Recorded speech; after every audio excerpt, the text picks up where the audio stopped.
एक बात मैं कहूँगा कि किस मुंह से ये मांग रहे हैं 60 सीटें और एक डिप्टी सीएम का पद। लोगों ने कहा कि अरे तोप का लाइसेंस कैसे मिलेगा, तो उसने कहा कि आवेदन दिया है तोप का, तो घटते घटते तो पिस्तौल पर बात आ ही जाएगी। इधर मांझी जी भी एनडीए में हो भी ऐसे ही 50, 60, 70 करते रहते हैं, वो भी मन ही मन समझ रहे हैं। ऐसे बेवकूफ़ नहीं है मुकेश सहनी, ये चाहते हैं कि मल्लाह को अनुसूचित जाति में शामिल किया जाए। कभी ऐसा हो सकता है क्या? मुकेश सहनी की क्या है उतनी औकात, है ना? गाल फुलौवल, मान मनौवल, है ना? ये सब के बहुत सारे अभी बिहार के जनता को बहुत नौटंकी देखने को मिलेगा। नमस्कार, मैं प्रेम, आप देख रहे हैं एमके न्यूज इंडिया। देखिए, इसी वर्ष जो है 2025 में विधानसभा चुनाव होने हैं, कुछ ही महीने रह गए हैं और ऐसे में तमाम पार्टियां जो है वोटरों के साथ साथ अपने कुनबे को मजबूत दिखाने के लिए जो है तमाम हथकंडे जो है अपना रहे हैं। वहीं आपको बता दें कि महागठबंधन जो है करीब 3 बार जो है बैठक कर चुकी है, चौथे बैठक की जो है वो तैयारी में लग गए हैं। आपको बता दें कि सन ऑफ मल्लाह कहे जाने वाले मुकेश सहनी जो है अब महागठबंधन से बागी होते हुए दिख रहे हैं, क्योंकि उनका मांग है कि 60 प्लस सीट और एक डिप्टी सीएम मुझे मिले। इन्हीं तमाम मुद्दों को लेकर हमारे साथ बात करने के लिए पूर्व पे अमिताभ दास सर है। सर, अब चुनावी वर्ष है और तमाम पार्टियां जो है अपने कुनबे को मजबूत कर रही है, गठबंधन को भी मजबूत कर रही है, लेकिन वहीं आपको बता दें एनडीए को छोड़ महागठबंधन का जब हाथ में आए और सन ऑफ मल्लाह कहे जाने वाले मुकेश सहनी जो कह रहे हैं हमें 60 सीट और एक डिप्टी सीएम चाहिए महागठबंधन से। अब मैं क्या कहूँ, ये देखिए मुकेश सहनी जो खुद को सन ऑफ मल्लाह कहते हैं और ऐसा दिखाते हैं कि मल्लाहों के वोटों के ये ठेकेदार हो गए हैं।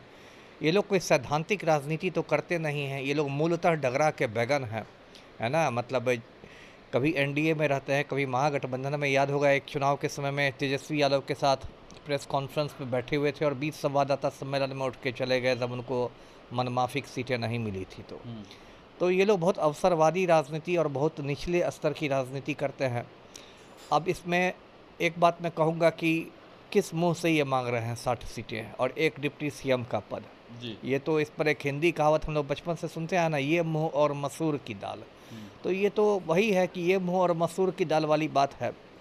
क्या 243 में 60 सीटें इनको मिल जाएगी तो बाकी सीटें किसको मिलेगी? महागठबंधन में देखिए राष्ट्रीय जनता दल सबसे बड़ा घटक है, उसके बाद कांग्रेस है, उसके बाद 3 कम्युनिस्ट पार्टियां हैं, तो 60 सीटें इन्हीं को दे देगी और डिप्टी सीएम भी, तो क्या होगा?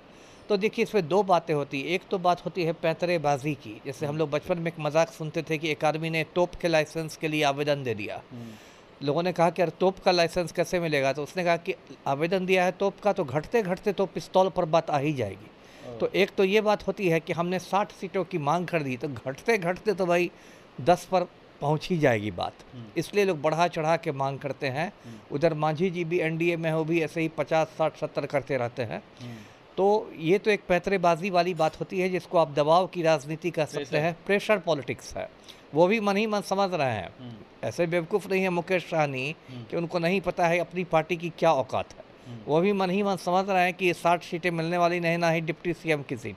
लेकिन भाई इतना ज़्यादा करके मांग दो कि लोग घटाते घटाते भी कुछ 10-15 पर तो आ ही जाए। तो ये बात होती है। लेकिन देखिए जो भी हो रहा है वो कोई इनकी, देखिए मुख्य मांग क्या है? इनकी मुख्य मांग जो है सन ऑफ मल्लाह की, वो कहते हैं कि अभी आज की तारीख है मल्लाह जो अत्यंत पिछड़ी जाति में है, ये चाहते हैं कि मल्लाह को अनुसूचित जाति में शामिल किया जाए। और अनुसूचित जाति में शामिल करना बिहार सरकार के बस के बाहर की बात है, वो सिर्फ भारत सरकार उसकी लिस्ट जारी कर सकती है। तो इस मांग को पर तो ये एकदम चुप्पी साधे हुए हैं, है ना? ये तो इनकी मुख्य मांग है, जो बड़ी रैलियों में ना गर्जन तर्जन के साथ बोलते हैं, गरजते हैं, उस मांग पर तो चुप्पी साध ली है। तो प्रदर्शन में कुछ नहीं होता। हाँ, तो अब क्या हो गया? अब 60 सीट है, एक डिप्टी सीएम का पद। अब मैं क्या कहूँ, मतलब पिछले साल मुकेश सहनी के पिता की हत्या हो गई थी, जीतन सहनी की, है ना? और जहाँ तक मेरी मतलब जानकारी है, अब तक उसमें मतलब पूरी तरह षड्यंत्र का पर्दाफाश नहीं हुआ है। और ये इतने बड़े सपूत हैं कि इनकी भी चिंता नहीं है कि पूज्य पिता के हत्यारों को सज़ा मिले, है ना? ये तो 60 सीट 70 सीट एक डिप्टी सीएम कर रहे हैं। तो अब मैं इन लोगों पर क्या टिप्पणी करूँ? इन लोगों ने राजनीति का स्तर बहुत गिरा दिया है बिहार में। मुकेश सहनी का आप राजनीतिक कैरियर कैसे देख रहे हैं? लोकसभा चुनाव में अपनी तो बचा नहीं पाए, करीब 4 सीट के आसपास जो मिली थी। उसके बाद विधानसभा में अपनी 60 सीट डिमांड करे, किस हैसियत से? वही ना मैंने कहा, देखिए ये तो अपना ये परिचय दे, लोग अक्सर सवाल करते हैं कि इनके पास इतना पैसा आया कहाँ। अब इनका ये कहना है कि भाई मैं तो बॉलीवुड इंडस्ट्री में हूँ, फिल्म इंडस्ट्री में हूँ, मैं तो क्या सेट डिज़ाइन करता हूँ और क्या क्या डिज़ाइन करता हूँ। लेकिन मुझे तो एक भी बड़ी फिल्म का नाम नहीं ध्यान में है जिसका सेट मुकेश सहनी ने डिज़ाइन किया। तो ये भी एक रहस्य ही बना हुआ है कि भाई इनका पैसे का स्रोत कहाँ से है ना। इन्होंने बिहार में तब पहचान बनाई एक तरह से जब कुछ साल पहले इन्होंने गांधी मैदान में एक मतलब बड़ी रैली की, 2 लाख की रैली की। आजकल रैली भी बहुत किस्म से होती है, भाड़े की भीड़ भी जुटाई जाती है, रैलियों का भी एक अलग ही दांव पेच चलता है। तो लेकिन इन्होंने क्या किया, बिहार में जो विधानसभा में इनके 4 या 5 विधायक बचे थे वो सब के सब भाजपा में चले गए। आज जो बिहार का पर्यटन मंत्री है राजू सिंह, वो भी तो पहले मुकेश सहनी की पार्टी से ही साहिबगंज से चुनाव जीता था। तो और इनकी पार्टी में इनके अलावा कोई दूसरे का नाम भी कोई सुनने को नहीं मिलता है।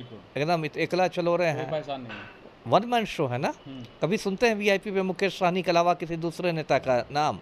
तो वो भी नहीं सुनते हैं। तो बेसिकली देखिए ये लोग क्या हैं कि अब मैं क्या कहूँ, लोग एक तरह के राजनीतिक ब्लैकमेलर हैं, है ना। इन लोग को लगता है कि भाई त्रिशंकु विधानसभा होगी, किसी पार्टी को स्पष्ट बहुमत नहीं मिलेगा, उसमें हम 5-10 सीटें यदि ले लेते हैं तो हम किंग मेकर की भूमिका में आ जाएंगे। कहते ना कि राजनीति में सबके हैं, सहनी सबके हैं। हाँ। जी जी जैसे मांझी सबके, सहनी सबके, हाँ। हमारे पलटू राम भी सबके हैं। हाँ। तो इन लोग का ना कोई सिद्धांत है ना कोई उसूल है ना। जिधर मतलब इनको मलाई दिखेगी उधर दौड़े हुए चले जाएंगे। कभी अंतरात्मा इधर से जगेगी, कभी उधर से जगेगी। तो बेसिकली ये लोग राजनीतिक में ब्लैकमेलर हैं और ये लोग सोचते हैं कि थोड़ी सीटें हमें आ जाएगी तो हम किंग मेकर की भूमिका में आ जाएंगे, और वही किंग मेकर की भूमिका में आने के लिए ये लोग इस तरह से करते रहते हैं। कांग्रेस की तरफ से कृष्णा लवरू और राजेश राम जैसे तमाम जो बड़े नेता हैं, चेहरे जो दिख रहे हैं, उसके बाद जो है माफ कीजिएगा तेजस्वी यादव हैं, क्या चाहते हैं कि मुकेश सहनी और एक तरफ और महागठबंधन के जो 2 बड़े दिग्गज पार्टियां जो है वो एक तरफ होकर के उनको जो है सपोर्ट करेंगे? कभी ऐसा हो सकता है क्या? मुकेश सहनी की क्या है उतनी औकात, है ना। इन लोगों ने तो मन ही मन सोच भी लिया होगा, तेजस्वी और कांग्रेस ने, कि यदि ये एकदम ज़्यादा जोर देते रहते हैं तो इनको कहा जाएगा कि आपको जहाँ 60-70 मिल जाए वहाँ चले जाइए, आप स्वतंत्र हैं, जाइए एनडीए में जाके देख लीजिए, आपको 70 सीटें मिलेंगी, आपको डिप्टी सीएम बनाया जाएगा। तो खुद ही ये मतलब औकात में आ जाएंगे। ये सब देखिए, आप मैं क्या कहूँ, पंख फड़फड़ा रहे हैं। अभी चुनाव के पहले बहुत लोग पंख फड़फड़ाएंगे, गाल फुलौवल, मान मनौवल, है ना। ये सब के बहुत सारे अभी बिहार के जनता को बहुत नौटंकी देखने को मिलेगा, है ना। उधर मांझी जी 50 सीट 60 सीट मांगेंगे, इधर ही 70 सीट मांगेंगे।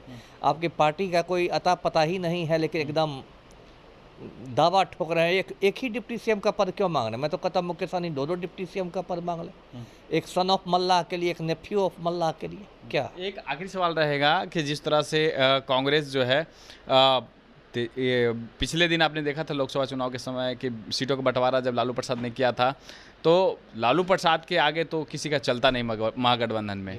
तो ये कहीं आने वाला समय में फिर भीगी बिल्ली की तरह दब जाएंगे? कौन? सन ऑफ मल्लाह दबना ही है। जब आपकी ज़मीन पर औकात नहीं है तो आपको तो भींगी बिल्ली आप भींगी बिल्ली नहीं बनिएगा तो आप दहाड़ता हुआ शेर बन जाइएगा। ज़मीन पर आपका अता पता है ही नहीं। क्या मान ली 1 मिनट के लिए हम मान लें, क्या इनको अकेले लड़ने की औकात है वीआईपी को 243 पर? इनको क्या उम्मीदवार भी मिलेंगे? नहीं मिलेंगे। तो ये तो किसी ना किसी गठबंधन में ही रहेंगे। मान लीजिए महागठबंधन 1 मिनट के लिए छोड़ भी दे, गाल फुला के चले जाए एनडीए में, तो क्या भाजपा इनको दे देगी 60 सीटें 70 सीटें? तब जब आप ज़मीन पर हैं ही नहीं, तो जब भी आपको सीटें मिलेंगी आपके औकात के अनुरूप मिलेंगी, है ना। आपकी जो ज़मीनी ताकत है उसके अनुरूप मिलेगी। सिर्फ मांग देने से नहीं होता है कि हम ये नहीं लग रहा कि लोकसभा चुनाव में जो मछली खिलाए थे हेलीकॉप्टर पर बैठा के तेजस्वी को, उसी का महागठबंधन की कांटा बन रहा मछली जब तेजस्वी ने खाई होगी मछली तो उनको नहीं होगा कि मछली खाने में मुंह में कांटा भी फंस जाता है। लग तो रहा है कि मछली के साथ इन्होंने तेजस्वी के मुंह में कांटा भी फंसा दिया है। लगता है कतला मछली खिलाई थी, ज़्यादा कांटा वाली। जी चलिए, धन्यवाद। तो आपने सुना क्या कुछ कहा। फिलहाल इस खबर में इतना ही। देखते रहे एमपी इंडिया। धन्यवाद।